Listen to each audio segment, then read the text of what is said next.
Good evening, Miss Teasdale. How have you been since you returned home? Dr. Reed. Oh, thank God you returned safely from these awful streets. I was so worried about my father that I left without thanking you properly. Please don't mention it, miss. Good. I found him, you know. My dad. Or what was left of him. I think my abductor intended to do the same thing to me.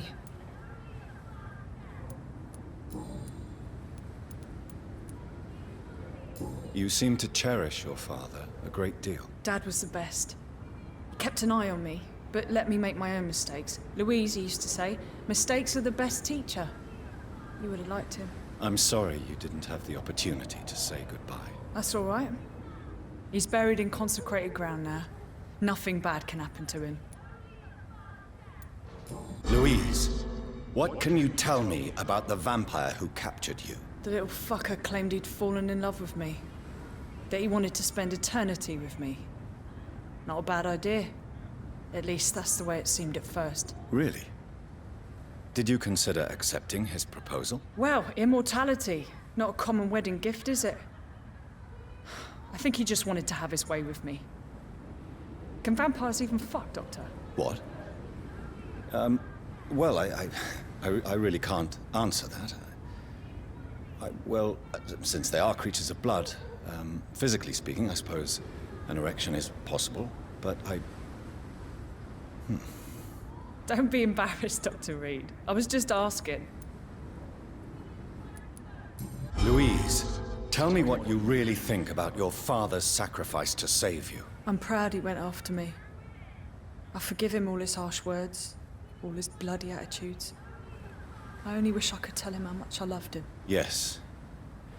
It can be traumatic, not having the chance to say goodbye to those we love. Yes, Doctor. And there's no treatment for that type of pain, isn't that right? That may be the last thing my father taught me. What do you do for a living, Miss Teasdale? Before my kidnapping, I was a waitress in a pub. Now I'm unemployed. Were you fired? No. It's just that after my recent experience, I don't feel like I can go back to my normal life. I need to do something useful.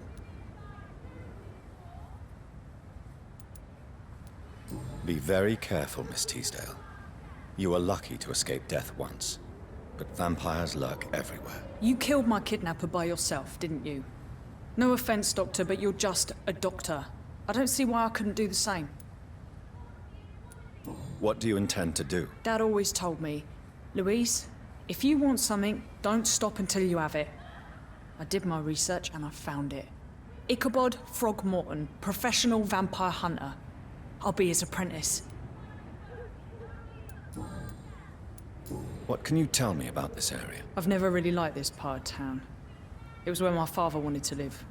I won't remain here much longer. What exactly don't you like about it? People here are contemptuous and elitist. My dad always said, Louise, always treat people like you want them to treat you.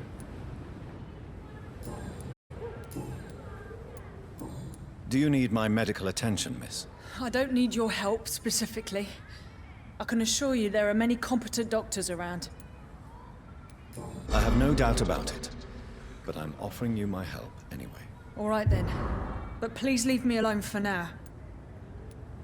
Goodbye, Miss Teasdale, and be careful. Until we meet again. Why can't I forget?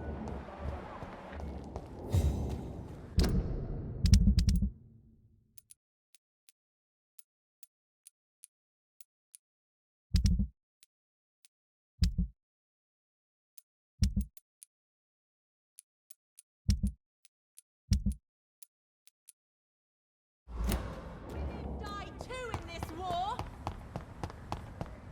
It could be someone you know, Equality between even someone you're close to. So much pain to me. We meet again, Mr. Kimura, in a more peaceful situation. Dr. Reed, still visiting London by night? We must both be nocturnal animals, you and I. After your captivity, I thought you'd be more cautious. Breathing the cold night air helps calm my mind, sir. I've had the most frightening nightmares since I escaped that filthy jail. What can you tell me about your abduction? If you really want to know, I was locked in that building for 3 or 4 days. My jailer was insane, mumbling about sacrifice and voices. And why didn't he sacrifice you? That was the weirdest part. He claimed to spill blood was not enough. It had to be done when some stars were aligned. Which stars? That's the whole point. He wanted me to talk to him about some Red Queen configuration or constellation. I've never heard of such an astronomical term. What did he say about voices? He constantly whined about the voice of his master, ordering him to do terrible things. He wanted to silence the voice by offering blood. My blood.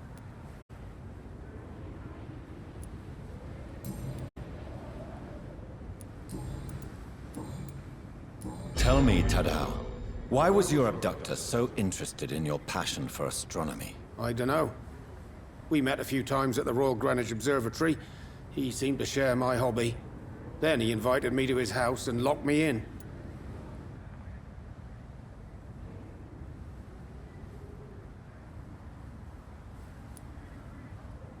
Yes, astronomy is a fascinating subject. When I was a child, my mother bought a small telescope for my sister and I. We spent many a pleasant evening stargazing. Stars are not just dots in the sky, Doctor. They are the key to our understanding of the cosmos. They remind us how insignificant we are. You're right. But children love magic and stories. I remember our mother told us constellations have the power to protect us. Protection by the light of the stars. That's sweet. You remember the name of these constellations? Pegasus. It was the constellation my mother liked the most. Memory's a strange thing. I can recite without hesitation the names of the 88 constellations. Yet I barely remember my own childhood. Did he fake his interest in astronomy to get close to you? No. In his madness, he spoke about a blood sacrifice to be made to his master when the stars aligned to a specific configuration.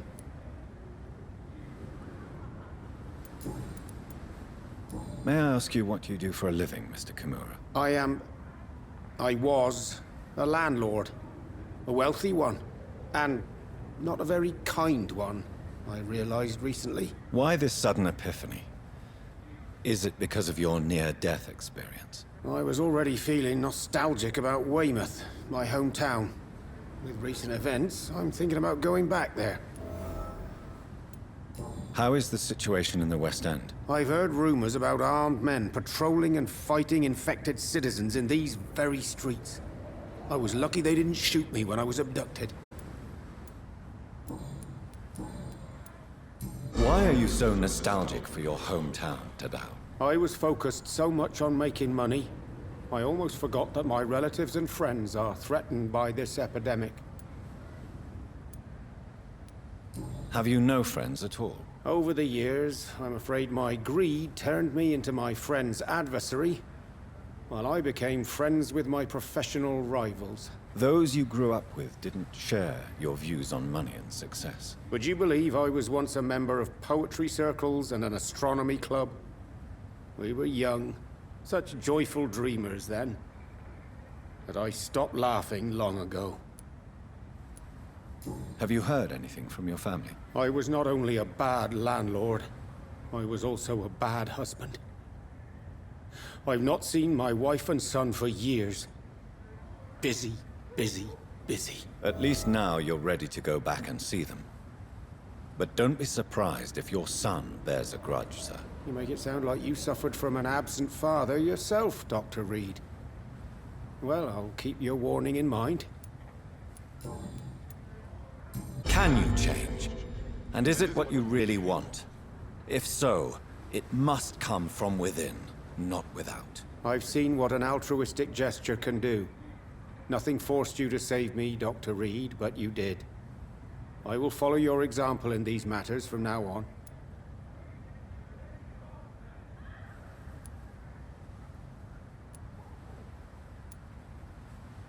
There is no need to thank me. Rescuing a London citizen should not be out of the ordinary, though I'm afraid it may appear so in these difficult times. You did not only rescue me, you fought for me. You put your life in danger to save me. That's quite extraordinary. How will you cope if you're attacked again? I don't know. I've heard about these men and women who patrol the West End every night, chasing criminals like my abductor. Maybe I should join them.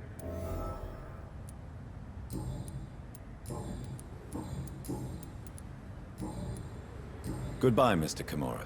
Take care. London has brought so much pain to me. Why don't I?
Then the gangs, the epidemics, everyone.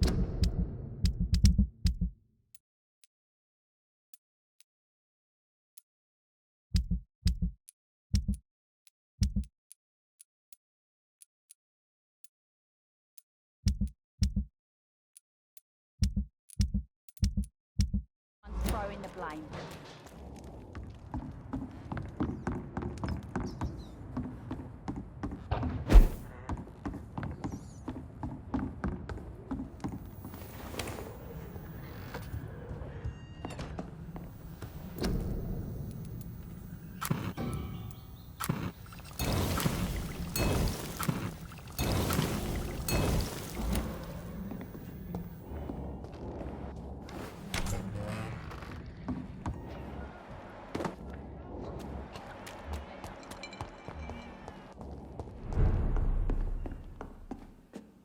Welcome back, Doctor. What can I do for you?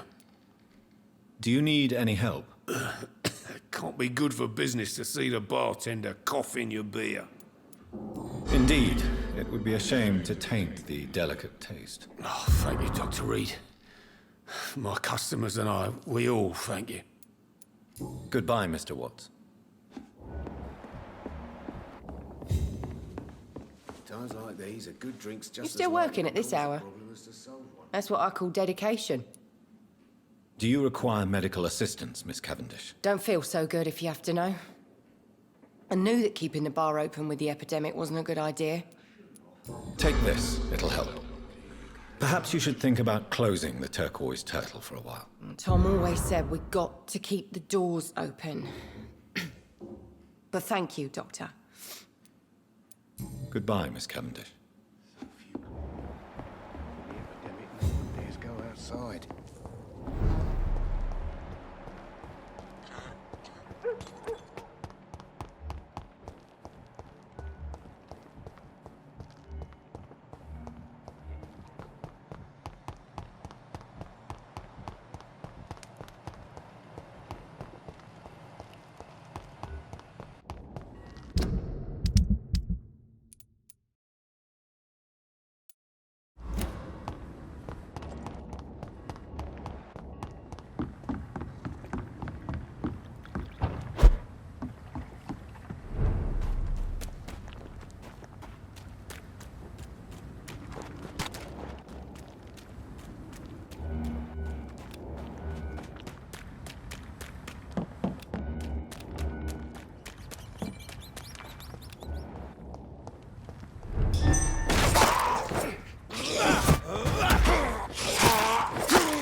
Cross the leech, boys!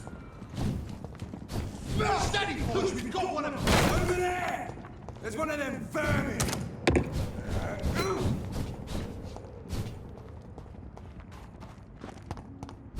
See them fancy clothes? This one's a top!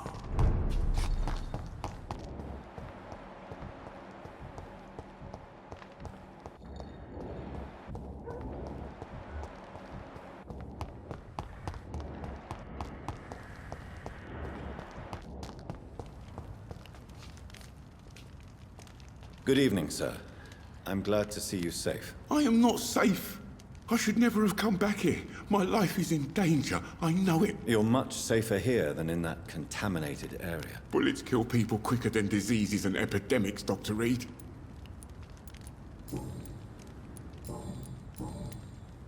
What can you tell me about this district? The East End Docks only knows one rule. Dog eat dog, and blood calls for blood. The gang will have their revenge on me one way or another. What can you tell me about the locals? Most people would say that Sean Hampton and Tom Watts are good men who try to sort things out. But for me, the real boss around there was my best friend, Jack Gillingham. Jack Gillingham, you say? Everyone round there knew Jack. He was a rock. A mountain, even. He feared nothing. Your friend Jack has something to do with you fleeing to the contaminated area where I found you. I want to know more. Jack is dead. That's all you need to know. Dead because of me. So much violence. So much sorrow. All of that because I refused to be insulted again.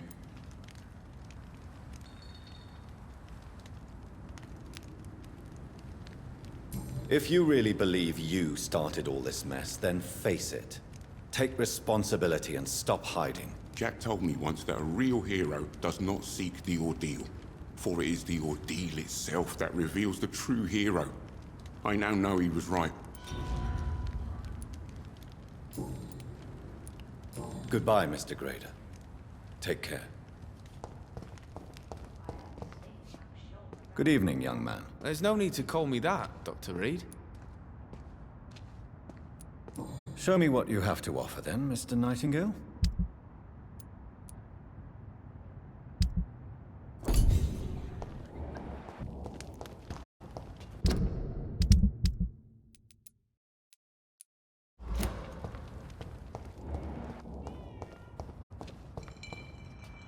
Good evening, Mr. Grader. Are you sure nobody followed you here, Dr. Reed? Do you need help, Mr. Grader? Death by disease or by bullet? Do I really have to choose? Well, I have nothing to stop the bullets. But this should make you feel better. You have a strange sense of humor, Dr. Reed. But thanks anyway. Goodbye, Mr. Grader. Take care.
Don't you know better?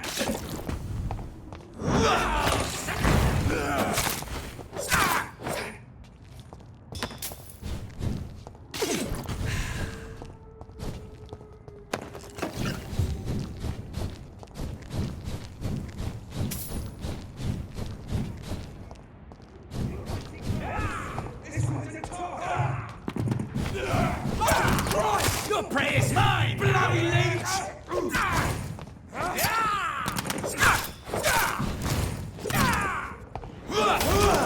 Watch it! It's a killer!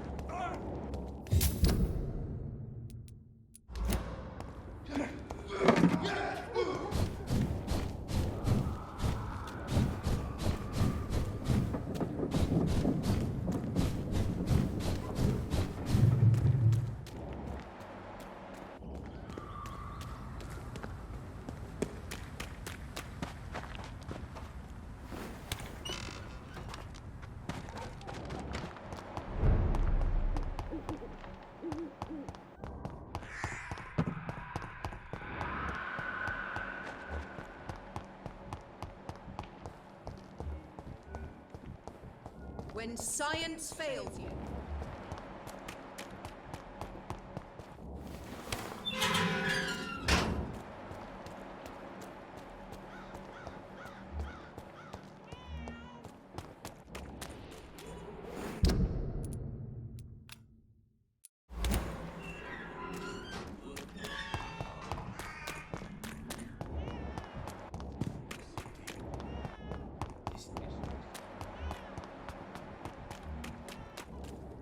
Joe? You again? What do you want this time? Can I offer you my medical expertise, Mr. Peterson? Keep your medicines for others. There is a thin line between pride and stupidity, sir. Please take this medication. You'll feel better. All right. I'll take it then. It's not like I don't appreciate the gesture.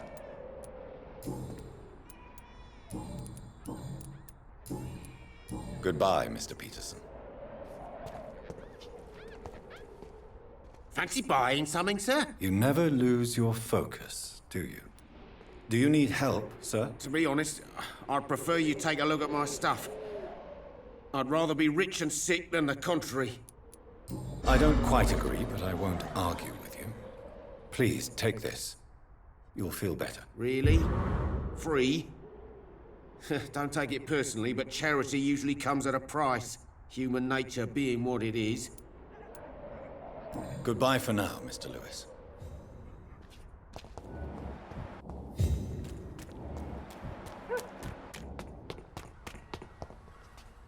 Good evening, Mr. Whitaker. It's Father Whitaker, my son. So, are you still lost in your rational delusions? Don't you fear getting sick yourself? Faith gives me all I need, my son.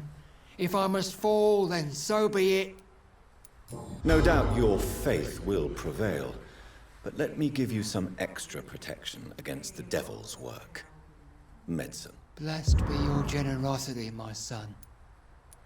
I have had enough for tonight. Goodbye. Would you like me to revive you?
brother.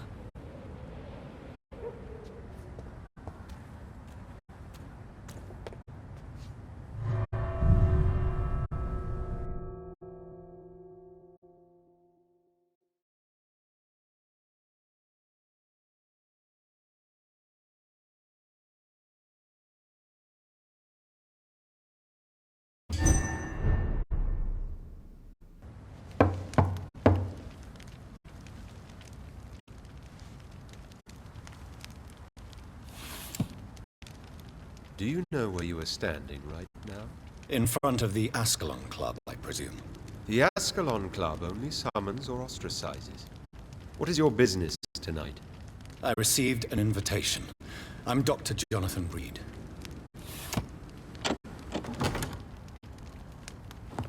Welcome to the Ascalon Club, then, Dr. Reed. Please proceed. Lord Redgrave is waiting on you upstairs.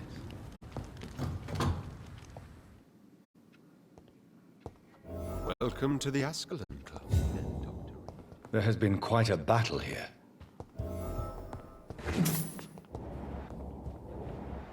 I'm sure the Ascalon Club has the money to replace the furniture.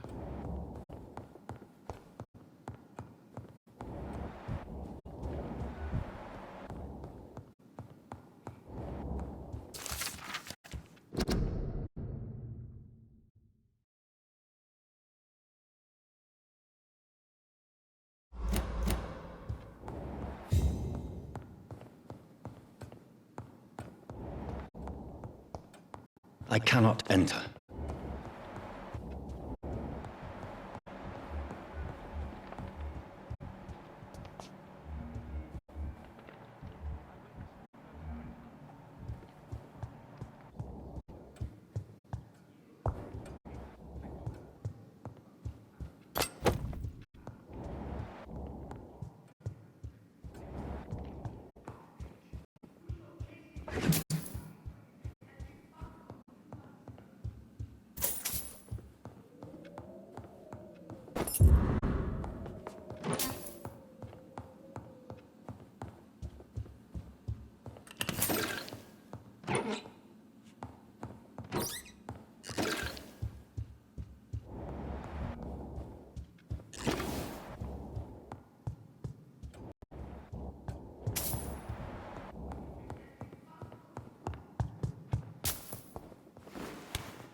Good evening.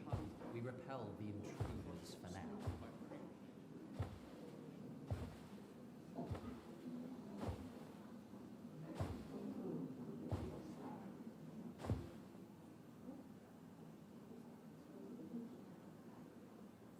My good friends, if I may have your attention. Behold our visitor, the good Dr. Reed. Newborn of blood so pure and strong that even my friend Fergal Bansher was no match for him. Here, here, here!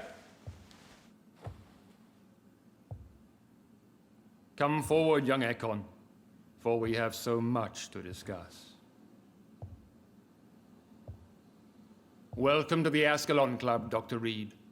I am Lord Redgrave, Earl of Bristol and chairman of this exclusive association. Lord Redgrave. At last we meet. I've been eager to make your acquaintance. I've heard some astounding things about you. Please accept my condolences for your loss, Dr. Reed. Thank you, my lord. Lady Ashbury expressed your wish to meet me. Yes. The lady has always been a useful acquaintance, though not always reliable. Is she a good friend of yours?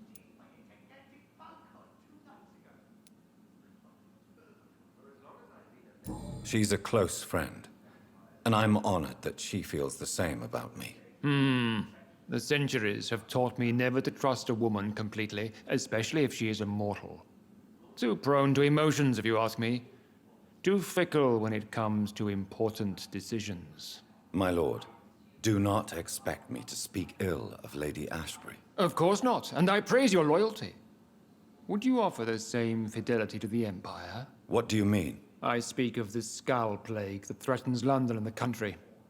You have been on the front line in the East End, but the time has come to open up a second front here. The epidemic has escaped the quarantine.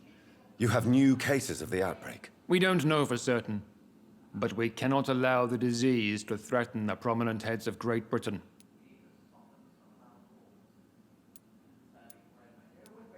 Why are you suddenly so friendly? The last time I met one of yours, he tried to kill me. Are you referring to Fergal? He was the most useful of servants, but he was just a servant. You, on the other hand, Doctor, proved yourself much more worthy. You want me to find possible sources of the outbreak in the West End? Is that it? Ah, straight to the point, like all eager newborns. We shall have time to talk about all this, Dr. Reed, but first, I should like to get to know you better. Talk?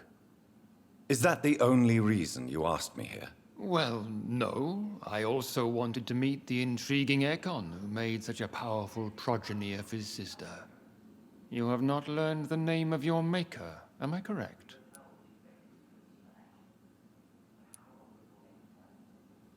No, I haven't. Have no embarrassment, Dr. Reed. We all make mistakes.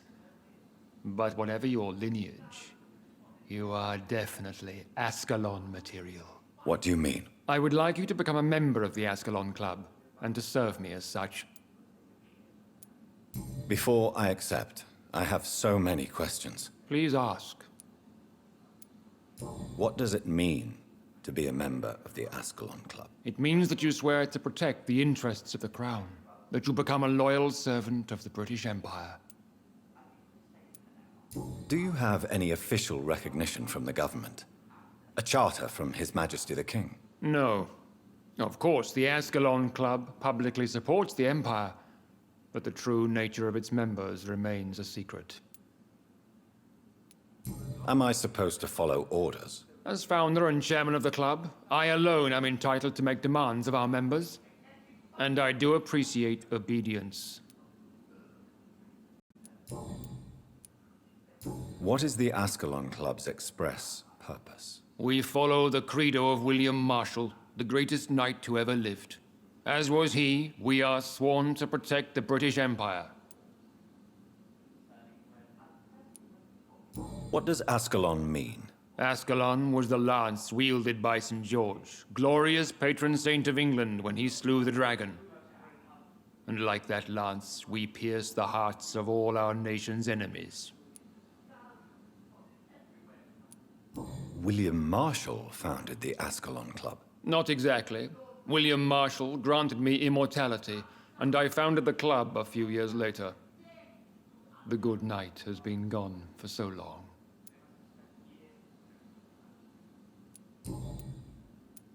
I killed Fergal, who claimed to be one of yours, sent to cleanse the East End of all Skulls. Will his death be an issue? Do not worry. My priorities have changed. Fergal was a zealous servant of mine, but like any servant, he had his limitations and is readily replaced if necessary.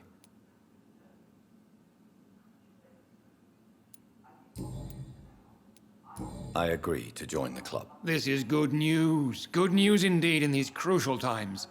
Let's inform the Assembly formally and proceed with your initiation. My initiation? Fear not. Nothing fancy nor dangerous. It is just that we, the members of Ascalon, believe that tradition and custom are the backbone of this country.